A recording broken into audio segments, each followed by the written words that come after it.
On Christmas, my son Michael raised a glass and announced I was voted out of my own house. The turkey sat cold while I gripped the table to steady myself. Paula smiled for the room. Relatives who knew my help stayed quiet as she called my support controlling and unsafe. They turned my paid bills and steady maintenance into proof I was stubborn, then told neighbors I was unfit. I will answer with documents, deadlines, and lawful action. Will you stand with me as I take back my life? My name is Henry Caldwell, 68, retired engineer and former Army reservist. I keep a small checklist in my shirt pocket every morning still. On Christmas, my family gathered, and the house felt unusually formal that night. My son Michael raised his glass and stood at the head of the table. He said the family took a vote, and I was excluded from it. He told me to leave the house and not come back again. Guests stared, and his wife Paula watched my face without any concern. I kept my voice even and looked at the table scratches quietly.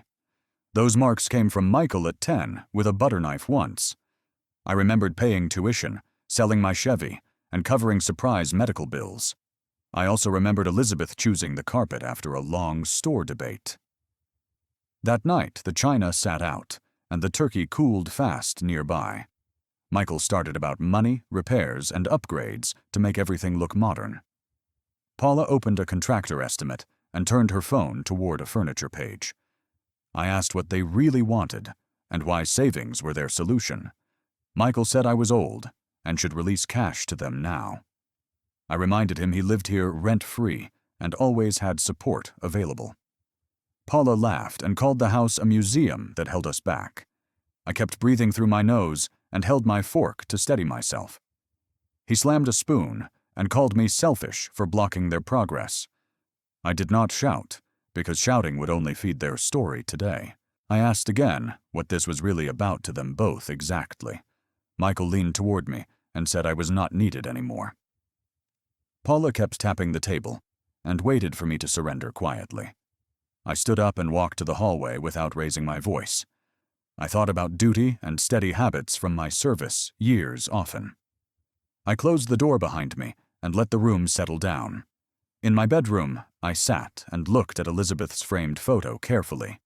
Her face reminded me of careful choices and long, patient work together. I opened an old album and checked on small proof of effort. There was Michael in high school football, and the tuition receipt nearby. I kept the receipt after draining savings and taking weekend work then. Elizabeth had told me we were investing in our son's future together. After her cancer, the house stayed quiet and the rooms felt larger.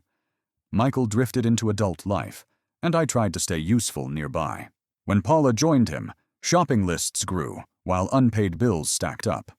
I walked back to the table and watched their purchase plans grow. Paula showed a leather sectional, and Michael nodded at the price tag. I kept my hand steady and asked them to review necessities first. He pushed a contractor estimate at me and asked for agreement now. I told him repairs mattered, but luxury items were not urgent today. He called me controlling and said my taste was from another time. I looked down at the fork and kept my temper contained carefully. He repeated the line about a vote and told me to go. Relatives watched and tried to guess whether I would react hard now. I reached under my chair and took out a plain folder slowly.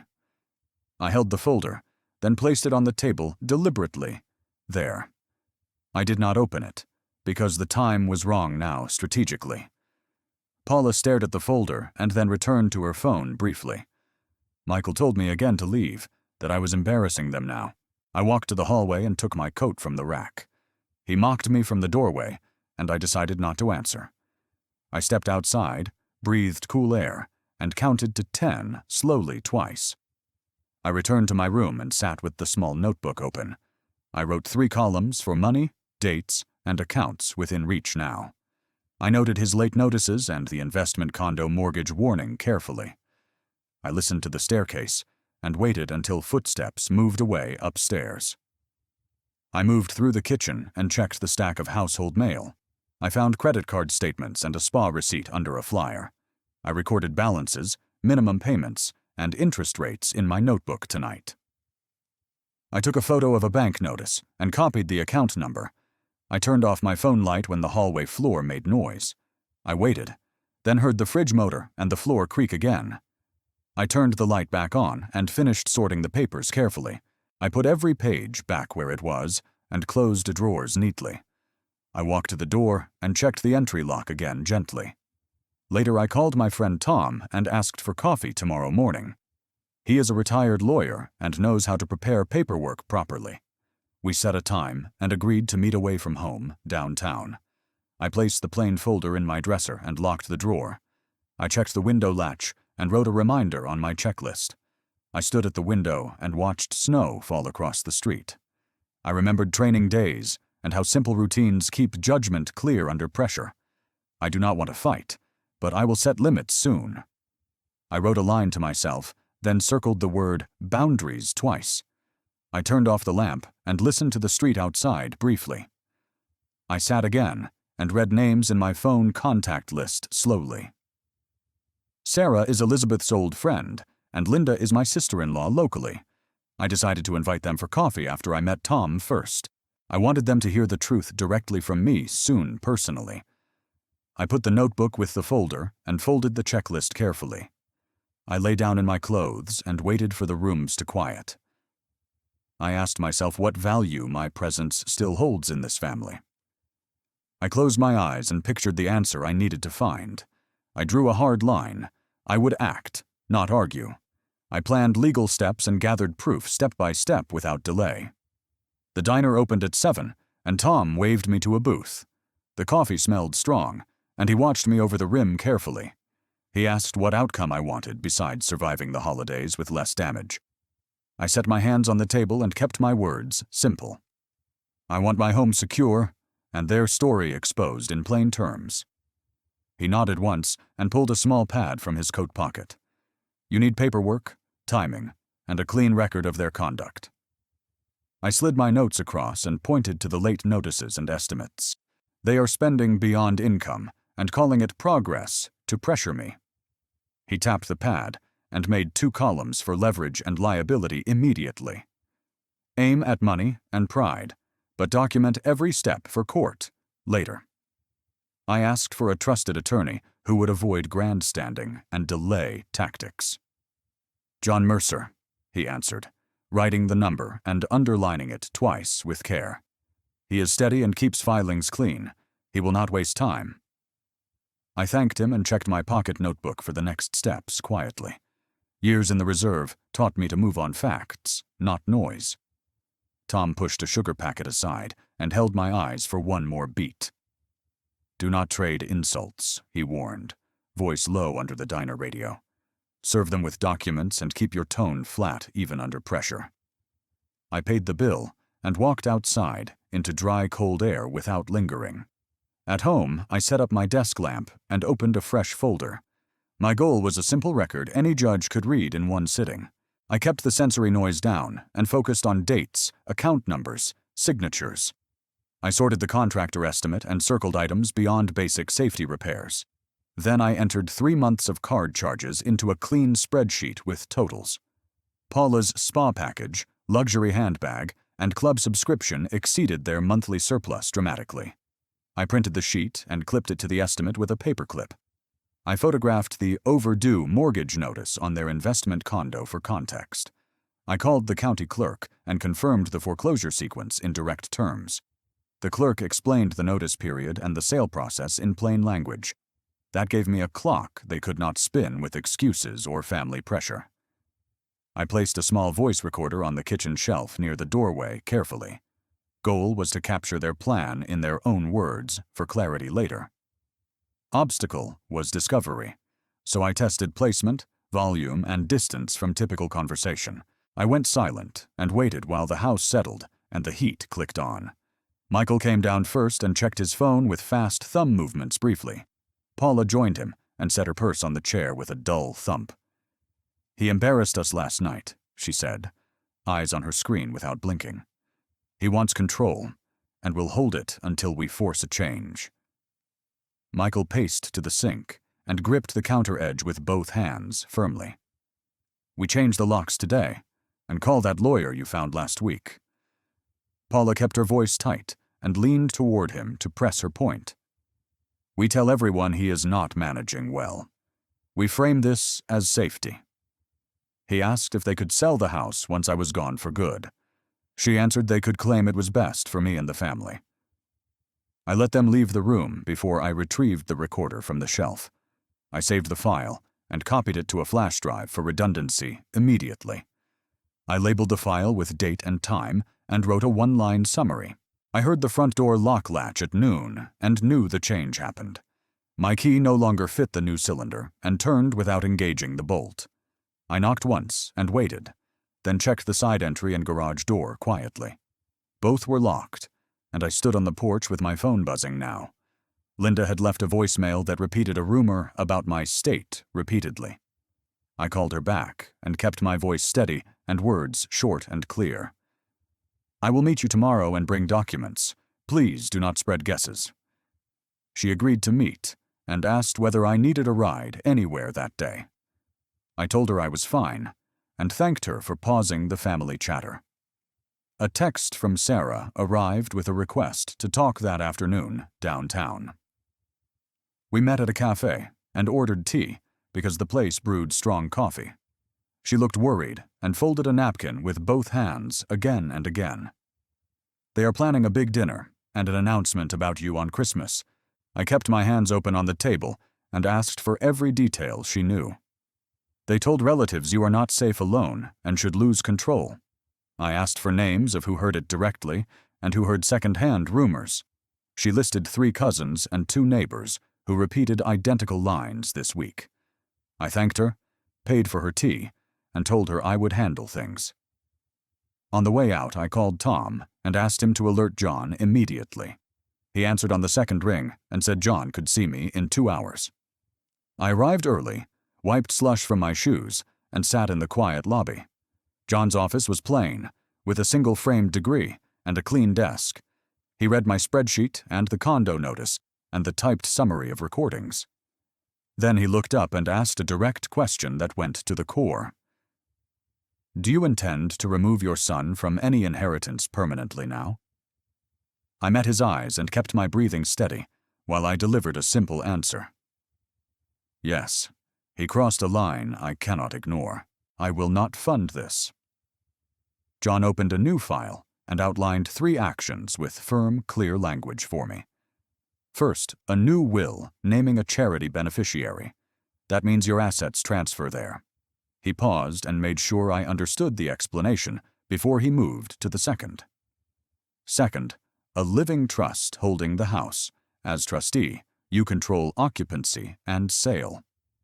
He explained trustee meant manager of the property and account without outside consent needed. Third, address any joint accounts that allow him access. We freeze or close them. He confirmed the old joint account from a car purchase still existed at my bank. I signed draft documents and asked for simple, clear clauses without fancy legal language. He dictated to his assistant and printed clean copies for my immediate review. I read each section aloud to myself and checked names and dates carefully twice. Then I signed and dated with slow strokes and kept my hand steady. He notarized everything, then slid a folder across with certified copies for records. File these in a safe place and keep one set with me for court, he said. We will also prepare a lawful eviction notice with a 30-day deadline. He explained eviction meant formal removal from occupancy with a court backing if needed. I agreed and asked for service at a family gathering to ensure witnesses for clarity. He smiled at the practical value and set the process with a holiday calendar. I left his office and went straight to my bank branch across the street. The manager checked the joint account and confirmed my status as primary holder still. I requested a freeze pending review and presented identification and the notarized documents. He typed for several minutes and printed a confirmation sheet with a reference number. I placed the sheet in a clear sleeve and logged the number in my notebook. This was clean leverage that would land when they tried to swipe for extras. Back home, I opened my desk and assembled the plain folder into sections methodically. I included the eviction notice, the account freeze, and the debt summary together. I stapled the contractor estimate behind the spreadsheet to show waste over necessity. I printed the transcript excerpt of their plan with timestamps from the recording. I included screenshots of Paula's messages to relatives about my supposed instability recently. I backed up all files on 2 flash drives and labeled them with dates today. I called Sarah and asked if she could attend the Christmas dinner for context. She agreed and said she wanted to see them answer direct questions for once. I thanked her and crossed her name off my contact to-do list promptly. I called Linda and confirmed the dinner time and who would attend from family. She sounded relieved and asked if I was comfortable attending after the vote. "I am attending," I answered, not raising my voice or changing my pace. "I will bring documents and ask for a quiet room if needed." She told me she would sit near me and keep attention on fairness and respect. I thanked her and kept the call short to avoid extra commentary or debate. That night, I typed a 1-page cover letter with plain, direct language for them. "You will find notices, financial records, and recorded statements," the letter explained clearly. "Please read each page before making more claims about my capacity or rights today." I printed 12 copies for family and neighbors who heard the rumor story recently. I sealed the copies in envelopes and wrote names on the fronts with care. I placed the main folder in my coat and tested the weight on the hanger. I slept lightly and woke before dawn with a simple plan in my head. I checked my pocket checklist and added 3 boxes for serve, record, and follow-up. I walked the block to clear my mind and used the time to rehearse calmly. I practiced 2 sentences that would open the dinner conversation without extra argument lines. "I will speak for 5 minutes and present documents," I would state plainly. "After that, anyone may read and ask me 1 question each." I called John at 9 and updated him on timing and the audience composition. He approved the plan and reminded me to avoid long speeches that invite deflection. He suggested I let the paper carry the weight, while I kept my voice neutral. I agreed and wrote "paper carries weight" on my checklist to lock the thought. At noon, Michael tried my door and found it locked with my new routine active. He knocked hard and left a message accusing me of playing games and cruelty. I listened once and saved it in case his tone mattered later in court. In the afternoon, I set the recorder again and stood in the hallway shadow. Paula spoke first and sounded irritated at the bank call that morning. "The card was declined," she said, rustling through her purse for the receipt. "They said primary holder locked the account. That is his old account." Michael cursed under his breath and started pacing in short loops across the room. "He's trying to make us look reckless. He wants to humiliate us." Paula recalibrated and went tactical in a steady, controlled voice that revealed intent. "We hold the dinner and make the announcement. Then we say, 'guardianship.'" Michael asked whether guardianship was realistic without medical proof or documented incidents on record. Paula said rumors and concern would be enough to move relatives toward their side. I saved the new file and backed it up on the flash drive immediately afterward. I kept my tools simple and repeated the process to avoid any mistakes. I opened the freezer and took out a tray to make ice for later. I poured water into the trays and placed them back on the shelf carefully. Then I wrote "water" on my list, so I would remember to drink tonight. I called Tom again and walked him through the final structure, step by step. He approved the sequence and asked one more time about my tone at dinner. "Flat and short," I promised, and I held silence for 3 slow breaths afterward. He reminded me that clean action looks calm and resolves noise better than arguments. I thanked him and ended the call so I could print 1 more transcript. I checked every page number and added a simple table of contents at front. I placed sticky tabs on key items to help relatives read quickly under stress. I tied a small string around the folder to keep it closed until the moment. I laid out my coat, shoes, and a pen with black ink on the desk. I ate a small meal and kept my stomach steady for the evening ahead. I watched the street through the window for a minute and let thoughts pass. Then I stood and checked each envelope, each tab, and each name again. I felt ready. The dinner would happen, and I would not raise my voice. The documents would speak, and I would hold my ground without trading insults. One more question remained before I locked the door for the night. How do I counter a system built on image and leverage tomorrow? I arrived 10 minutes early and checked my pocket checklist in the driveway. The folder sat under my coat, tied with string, tabs marked with numbers. I walked in, greeted relatives, and placed my coat on the hallway hook. The dining room was full, and the table settings were already in place. Linda sat near the middle, and Sarah took a chair against the wall. Michael stood at the head with a glass raised and a fixed smile. Paula kept her phone near her plate and watched me with steady eyes. I kept my hands visible and set a small recorder beside my water. Michael tapped his glass and cleared his throat with 2 quick breaths first. Thank you for coming. We care about family and about safety for everyone. He lifted his chin and faced me fully with his shoulders squared. Dad is not managing well. We voted, and he should leave this house. I kept my breathing slow and looked around the table to meet eyes. I will speak for 5 minutes and present documents, I said evenly. After that, anyone may read and ask me 1 question each. Michael nodded with a mock smile, and Paula folded her napkin into a square. I untied the string and placed the folder in the center without hurry. These pages address money, the house, and recorded statements, I told them calmly. I will not insult anyone. I will let paper carry weight. I opened the first section and slid an envelope to Michael and Paula carefully. This is a lawful eviction notice with a 30-day deadline to vacate. Linda leaned forward and read the heading, her finger tracking each printed line. 30 days, she read aloud, then looked at Paula without moving her head. Michael pushed his chair back 2 inches and gripped the envelope with both hands. He tried to hand it back, then checked the signature and date quickly. You cannot do this, he said, eyes darting toward relatives on both sides. I already did, I answered, keeping my tone flat and my elbows down. The house is in a living trust, and I am the sole trustee. I slid the trust summary to the middle and tapped the trustee line once. Trustee means manager. Occupancy and sale require my decision, not yours.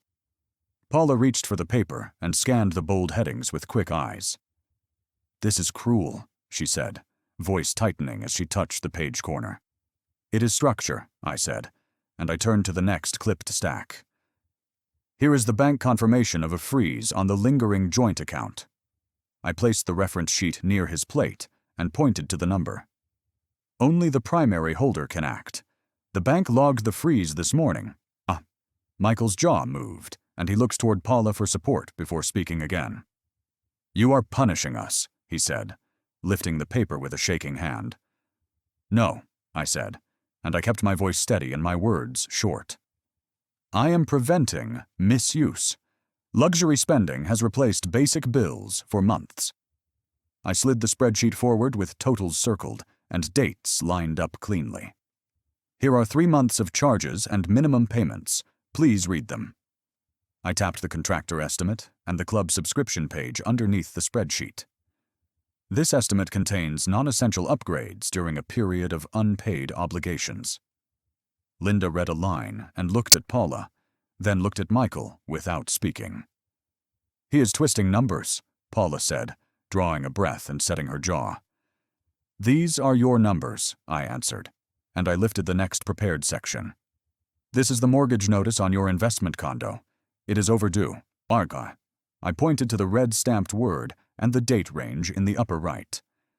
I confirmed the foreclosure process with the county clerk in plain terms. Sarah lifted a hand slightly and asked a short, direct question across the table. Did you two miss 2 payments and call it a temporary issue? Michael stared at her, then dropped his eyes to the table and stayed quiet. Paula adjusted her phone and tried a new angle without acknowledging Sarah's question. He is not safe alone. We found him confused last month several times. I raised my hand and held it at shoulder height until the room settled. Concern does not justify lock changes or a public vote on my status. I slid the transcript excerpt forward with timestamps and bolded names in columns. Please read these lines recorded yesterday in the living room near the doorway. I pressed the recorder button and let the audio play at a moderate volume. We changed the locks today and call that lawyer you found last week. Michael's voice came through clearly, followed by Paula's tighter, precise words responding. We tell everyone he is not managing well. We frame this as safety. Several relatives shifted in their chairs and looked from the recorder to Michael. Pause it, Linda said, leaning closer. Then she turned toward both of them. Did you change the locks without notice and spread this story around? Michael stared at the recorder and then at the trust document on the table. We did what we thought was best, Paula said, chin lifted slightly upward. For who's best? Linda asked, voice clear. Yours or his, after those purchases? I stopped the audio and slid certified copies toward the middle for anyone reading. These are notarized. I backed up the recording on 2 drives with dates. Sarah looked at me and then at the relatives crowded against the back wall. I heard this rumor at the cafe. The phrasing matched exactly several times. A neighbor cleared his throat and nodded, then looked down at his hands. Michael drew a breath and tried for volume, but his voice still shook slightly. You are staging a show. This is meant to humiliate us during Christmas. I kept my hands flat on the table and let 2 seconds pass before speaking. I am stating boundaries with documents. You announced a vote against me. Paula reached for control again and tried to redirect toward my health and judgment. He lost his keys last week. He left a pan on once during lunch. I raised the trust summary again and placed a doctor's letter request on top. Produce an evaluation. Produce incidents beyond ordinary errors that any adult makes. Linda nodded at that and looked around, checking for any sign of disagreement nearby. I want this fair. If there is proof, show it right now. No one answered, and the room stayed quiet except for the furnace clicking on. I returned to the folder and held up the 1-page cover letter calmly. This packet is for relatives and neighbors who heard the guardianship rumor. I handed out envelopes down the line and kept count with my thumb. Please read and keep it. Share it only if someone repeats the claim. Michael rubbed his eyes and pushed his chair back another inch from the table. You will regret this. You will end up alone, without any support. I looked at him and kept my voice level, then spoke in a measured pace. I was a reservist. Training helps under pressure. This is pressure now. I returned my gaze to the documents and touched the next tab with care. My will now names a local charity as beneficiary. That prevents more misuse. Linda exhaled once and looked at the others, then faced me again, calmly. This is decisive and clean. Do you want questions in your 5-minute window? I nodded and lifted a palm toward the group to invite brief questions forward. 1 each, I reminded them, pointing gently to the stack and the table. A cousin asked about the trust and whether it blocked a forced sale entirely. Yes, I answered, and I pointed to the clause limiting transfers and liens directly. A neighbor asked about the eviction and what would happen if they ignored it. Court follows, I said, and the notice gives them time to move legally. Sarah asked about the recording and whether it was legal in our state. One-party consent, I answered. I am a party, and I recorded lawfully. Michael stood, pushed his chair back fully, and knocked his glass onto the cloth. Water spread toward the edge, and Paula pulled the plate away in a rush. You wanted this, he said, voice loud, finger pointing across the table at me. I kept my hands still and let the moment pass before I spoke again. I wanted peace, I said, and I want bills paid before furniture upgrades. He leaned forward as if testing whether more volume would change any result. You do not love us enough to help, he said, eyes sharp and accusing. Love is not funding reckless debt, I answered, and I kept my shoulders relaxed. You live here without rent and still asked me to fund non-essentials. Paula held up the spreadsheet and tapped totals with her fingernail 3 times quickly. You misread context. We had reasons. We planned to repay everything on schedule. Repayment did not happen, I said, and I pointed to interest totals over time. Minimum payments continued while the condo notice moved toward foreclosure steps. Linda looked at both of them and then at me, before she spoke again. What do you want right now, Henry, beyond the documents and the deadline date? I met her eyes and held the table edge with my left hand, and answered. 30 days. No more rumors. Future contact runs through John Mercer for all issues. Michael swallowed and stared at the eviction page, then looked toward Paula uncertainly. We can fix this, he said, voice lower, if you reverse the freeze today. No, I answered, and I let the silence sit for a full 2 beats. The freeze stands. The trust stands. The eviction timeline stands without extension. Paula turned to relatives and tried to gather sympathy with a new approach immediately. We only wanted a safe place and some modern upgrades for family gatherings. Linda kept her voice steady and used clear terms that everyone could understand easily. Safety does not include false stories or secret lock changes against the homeowner. Sarah added a short line and kept her hands folded in front of her quietly. You planned guardianship as a tactic. That crosses a line for many people. Michael sank into his chair and pressed both palms to his forehead silently. I stacked the completed pages, replaced the string, and reset the recorder to stop. I am finished, I said, and you now have the documents and the timeline. I stood and gave the group a small nod and a simple thank you for listening. Several relatives rose, collected their coats, and avoided meeting Paula's eyes directly. Linda stayed seated and gathered the leftover envelopes into a neat pile, calmly. Sarah squeezed my forearm once and said 3 soft words, close to my shoulder. You were clear. I nodded and kept my gaze on the center of the table quietly. Michael looked up at me with wet eyes and asked a short, direct question. Is there any way back from this if we cooperate and move? I held the table edge and chose plain language to avoid any chance of confusion. Cooperate and move. Stop the rumors. Work on your own finances without me. He nodded once and looked away, then folded the eviction notice into quarters. Paula stared at her phone and then at the door, weighing options without comment. I picked up the folder and the recorder and turned toward the hallway slowly. In the hallway, I put on my coat and checked the pocket checklist again. The 3 boxes for serve, record, and follow-up had clean check marks now. I heard chairs moving behind me and short voices trading practical details about packing. I walked to the front door and held the knob without turning it for seconds. I looked back at the room and then faced forward toward the entry again.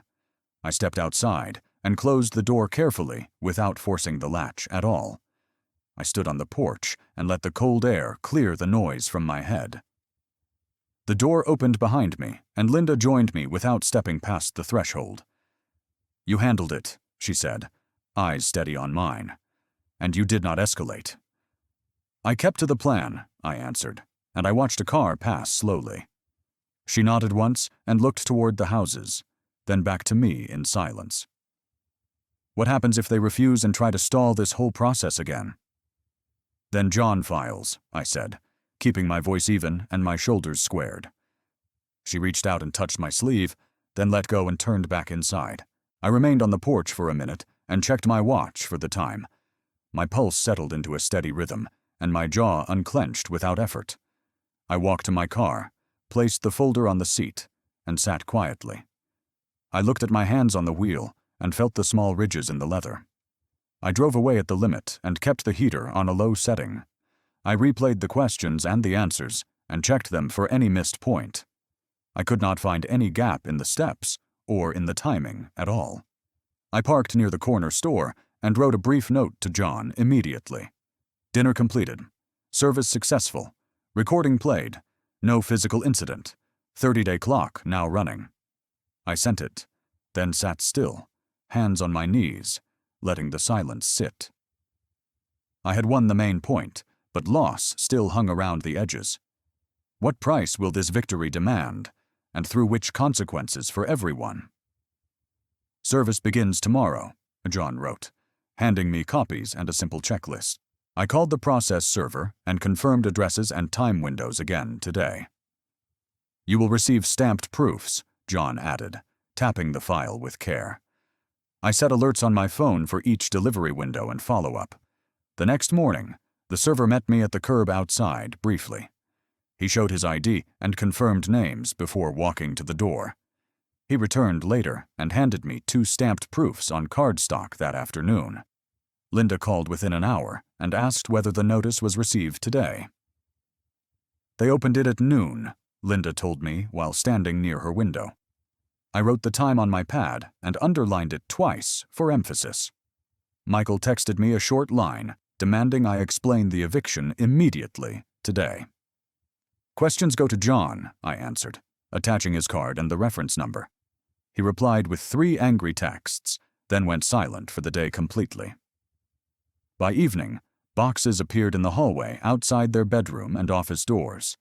Linda watched from the entry and reached for a coat near the stairs. During a quick call, Linda told me they were moving small items first. I asked her to avoid conflict and to prioritize simple, clear boundaries today. Paula posted photos to a private group, and Sarah forwarded screenshots within minutes. "We are modernizing the house," Paula wrote under a picture of boxes stacked. Sarah texted me the caption and asked whether to respond publicly, now directly. I texted back a simple line: "Do not engage. The timeline is documented." Michael parked on the street and carried 2 crates down the steps carefully. He avoided my window and kept his head down while walking past the house. I logged the movement and noted the date for the court timeline later. My pulse stayed steady, and I drank water to avoid tension headaches today. The house grew sparse as pictures came down and empty hooks remained aligned. I wrapped Elizabeth's scarf and placed it in a shallow box for storage. A neighbor stopped me outside and asked if help was needed this week. "Please focus on your family," I told him, keeping the interaction brief. The kitchen counters cleared fast once small appliances went into labeled containers today. I left main items untouched to avoid arguments about shared household tools entirely. Linda walked through quietly and checked dates posted on the refrigerator calendar twice. Linda counted the calendar squares and spoke plainly: 30 days total from service. I nodded and wrote 3 checkpoints on my pad for weekly reviews ahead. Paula tried to corner me near the garage door for a conversation alone. "Reverse the freeze and we will handle repairs without your input then."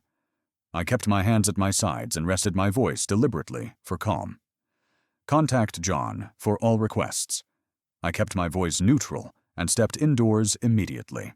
The bank sent a written confirmation the freeze remained active and verified today. I filed it behind the trust summary and updated the table list accordingly. John emailed drafted motions in case they refused to vacate on time later. John's message was clear: "Hold filing unless they stall, but keep everything ready." I kept copies in a drawer and placed backups in my safe downstairs. Sarah asked if neighbors needed a neutral summary to stop rumor spread locally. I passed 2 short paragraphs to Sarah and approved a neutral summary handout. Linda coordinated a simple schedule for relatives to collect their envelopes calmly today. "No debates in the driveway," Linda told everyone. "Questions go to Henry's attorney." I thanked her and kept my calls short to conserve energy and time. Michael sent another message asking for a private meeting without witnesses present tomorrow.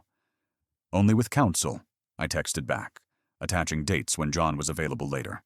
He did not reply, and the day ended without further events occurring. The next morning, I met John to finalize the charitable bequest details fully. We selected a local scholarship fund that publishes audited reports each year publicly.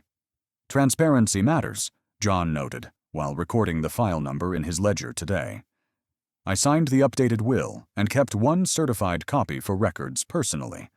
The assistant stamped each page with a notary seal in sequence carefully today. "Explain trustee and contingent beneficiary in plain terms," I requested for clarity. John provided simple glossaries for both terms and attached them to folders directly. I read the definitions aloud to ensure understanding and to reduce confusion later. "Trustee manages property," I repeated. "Contingent beneficiary receives if primary cannot perform." We updated my emergency contacts to include John and my primary physician today. I left the office steady and focused on practical steps ahead only. I placed the certified copy in my safe and locked the door securely. A realtor contacted me after hearing about the trust and possible sale timeline. I agreed to a quiet listing and no open houses during transition period. We have a young family ready for a private viewing this week scheduled. I authorized a brief showing while Michael and Paula were out gathering boxes. The couple arrived on time and checked structural items before anything else carefully. Roof age, furnace service, and insulation levels, the husband asked with focus today. I handed them a maintenance log and my recent inspection notes binder directly. The wife pointed to receipts and spoke plainly. This house was maintained well. They made an offer within 2 days and accepted the trust timeline requirements. I reviewed terms with John and requested a modest rent back for closing flexibility. That allows time to move without rush, John confirmed during our meeting today. We set a target closing date that matched the eviction deadline directly well. I scheduled the final walkthrough 2 days before closing to avoid overlap issues. I carried a notepad and a roll of painter's tape for marks today. The buyer tested outlets with a simple device that showed correct wiring readings. "Leave the kitchen table if possible," the husband asked with a smile, please. I agreed and wrote a small note for my mover regarding transfer instructions. Paula stood in the doorway and watched the walkthrough without saying a word. Paula stood in the doorway and spoke quietly. "We are still family today." I kept my response plain to prevent a scene during the buyer's visit. "Return the keys on time and stop the rumor calls permanently, please." She looked past me toward the kitchen and pressed her lips together tightly. "We will move," Paula told the room, "but you embarrassed us in public." I faced the buyers and confirmed the table transfer and closing timeline details. The wife thanked me and asked about trash pickup days and utility transfers. 2 weeks later, movers loaded my furniture and labeled boxes by room names. I kept the kitchen kit, the bed, and the desk with lamp assembled. The apartment was small but bright and had a solid front door installed. I set the folder on the desk and checked the window latch twice. I spoke to myself once. This will do, then unpacked kitchen items first. I brewed coffee and opened the balcony door for fresh afternoon air briefly. The city noise was muted at this height and distance from traffic below. I wrote a new routine on my pocket checklist for mornings and evenings.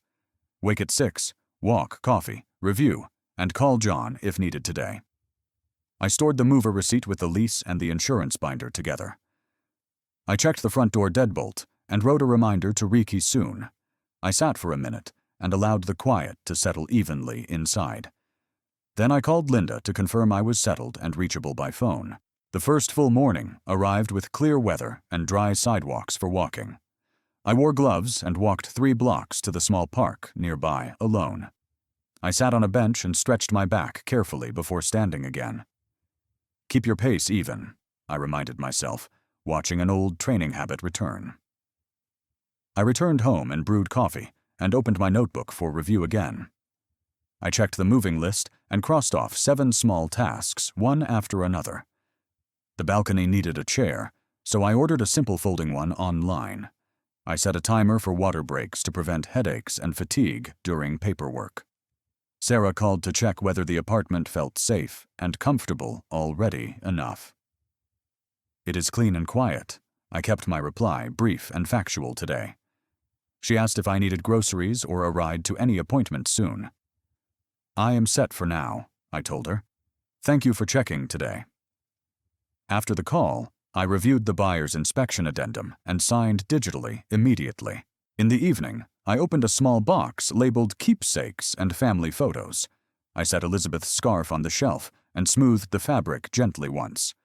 I placed Michael's childhood drawing under the lamp where I could see it. I filed an old contract from the firm that reminded me of competence. "You built things that lasted," I told myself, touching the paper's firm edge. I arranged the 3 items and stopped before the shelf looked crowded again. The room felt stable with those reminders placed and balanced against fresh space. I wrote a short line to Elizabeth in my notebook for strength tonight. "I am doing the right thing, even when it hurts us right now." I closed the notebook and turned off the lamp after checking the bolt. Sleep came in pieces, but I woke clear and ready for next steps. In the morning, I brewed coffee and looked out across the parking lot. Linda called from her car and asked if we could meet soon nearby. We met at the cafe and sat by the window with tea together. Linda stirred her cup and told me, "You kept your dignity at dinner." I thanked her and asked how the relatives were processing the documents now. Linda nodded once and said this plainly. Most relatives accept the facts now. Some cousins admitted embarrassment about their earlier talk during calls this morning already. I kept my tone even and asked about Michael's mood and behavior recently. Linda reported 2 points plainly. He blames Paula and blames you, without apologies. I held my cup and kept silence long enough to measure my response. Cooperation means moving on time and stopping the story. I kept calm intentionally. Sarah arrived late and took the chair near the sugar packets and napkins. "I will help with the keys and the walkthrough," Sarah offered to coordinate. I agreed and thanked both of them for steady support during this period. That afternoon, Michael called and asked to meet without Paula for discussion today. "Only with counsel present," I repeated. "No exceptions, and no private conversations allowed." He paused, then asked whether I could undo the will and trust documents. "No." I kept my tone even. "Those decisions are permanent and protective now." He asked if he could pay arrears and regain access within the month. "Pay your creditors directly and start with the condo notices immediately today." He hung up after a short pause, without committing to any timetable yet. Back home, I opened a blank document and began the final letter draft. I kept the tone plain and direct and avoided loaded language or blame. "Michael, I forgive you to release the past, not to resume dependency again." I described conditions for future contact and the need for professional boundaries clearly. No money, no co-signing, and no shared accounts at any time again. I added simple steps he could take to rebuild trust through independent action. Attend counseling, close luxury accounts, and send receipts showing creditor payments monthly consistently. I printed the letter, signed it, and addressed an envelope to him directly. I walked to the mailbox and slid the envelope through the slot carefully. The lift felt small, but clarity remained as I returned upstairs quietly afterward. When material advantage recedes, what remains of the bond between us now? The sale closed on a Thursday, and the title company wired funds. I handed the keys to the buyers and thanked them for caring for the place. They thanked me for clear records and the maintenance log that saved time. I walked out with an empty ring and a steady step toward my car. The old house was no longer my responsibility, and that felt plain and final. I drove to the apartment and parked under the same numbered spot as before. I carried up a box of files and placed it beside the desk. The lamp clicked on, and the room held a simple, even light. I brewed coffee and opened the window 2 inches to air the room. I set a timer for 10 minutes and reviewed my checklist for the week. Rent due on the 1st, utilities confirmed, and insurance set to autopay. I crossed off each box and kept the list taped inside the desk drawer.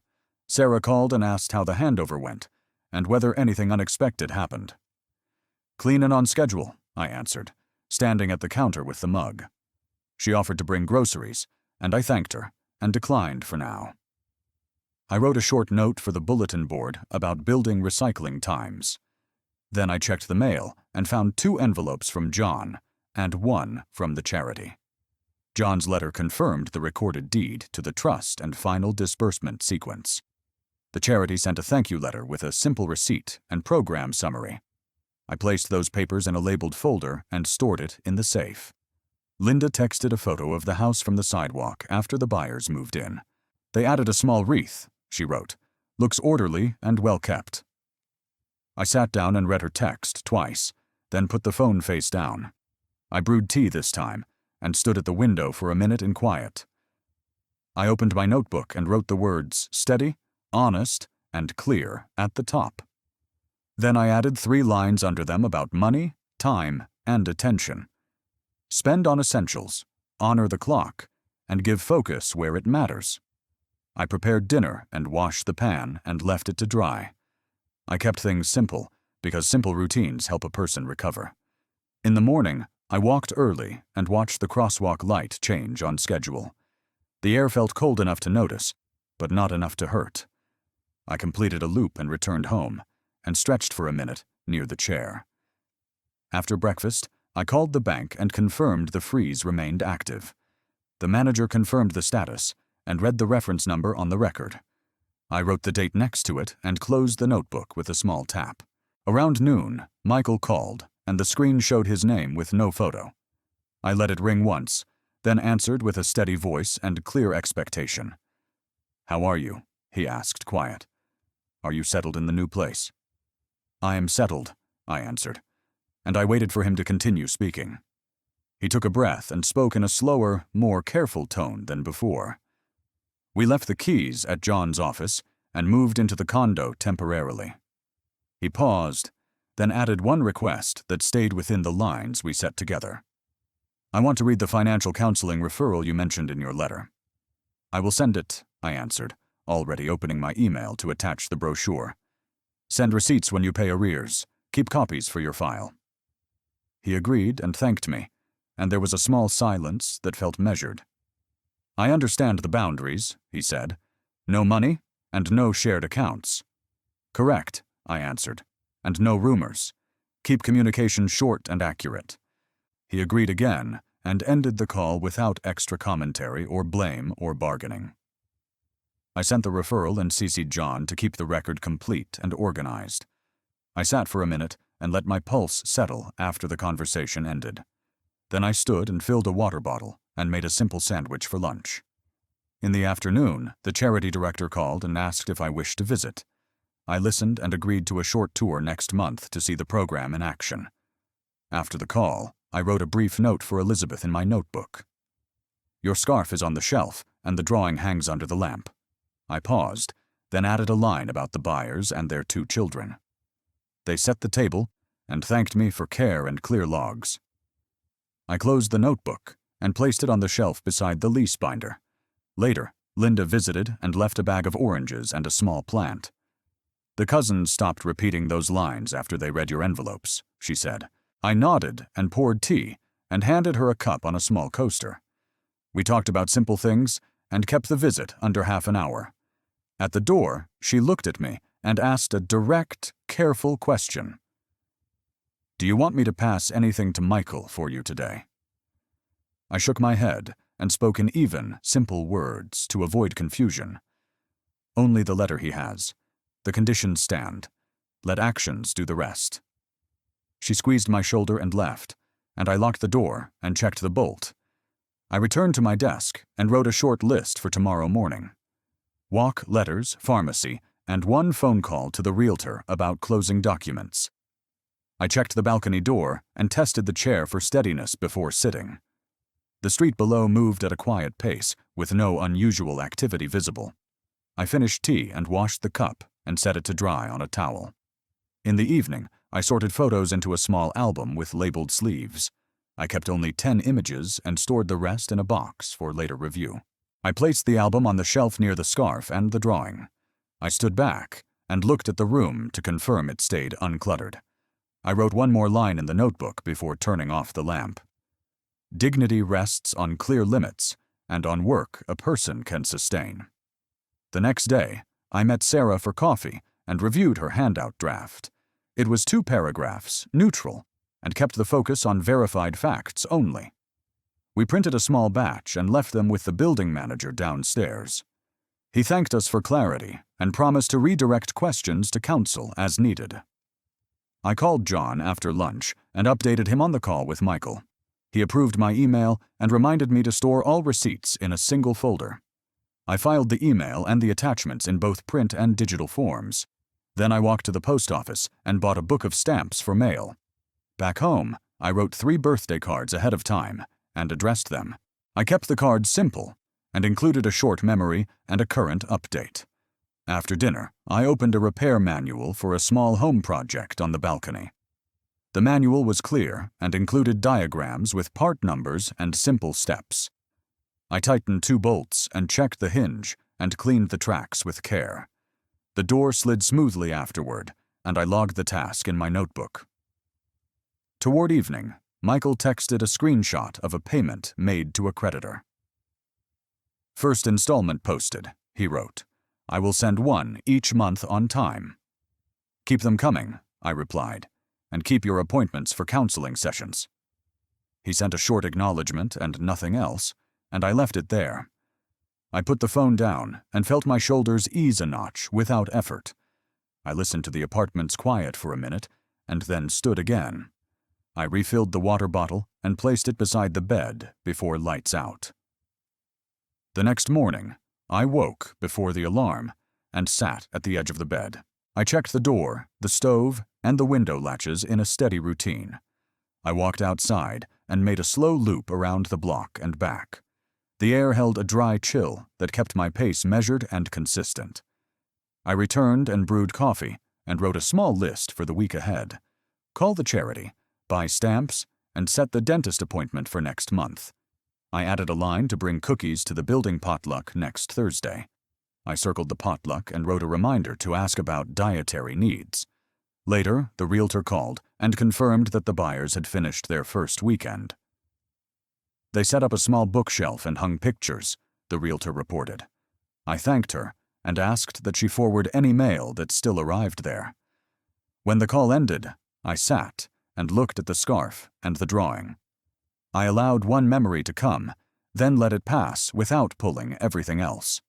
I stood, stretched, and ran a clean cloth over the desk and the shelf. I turned the lamp on and off to confirm the switch worked smoothly. In the evening, I wrote a short line to close the story for myself. Justice completed its work, and boundaries now hold without extra argument. I looked around the room and counted 3 steady anchors I could name: the chair on the balcony, the desk with the lamp, and the small album. I breathed evenly and let the quiet stay in place without forcing it.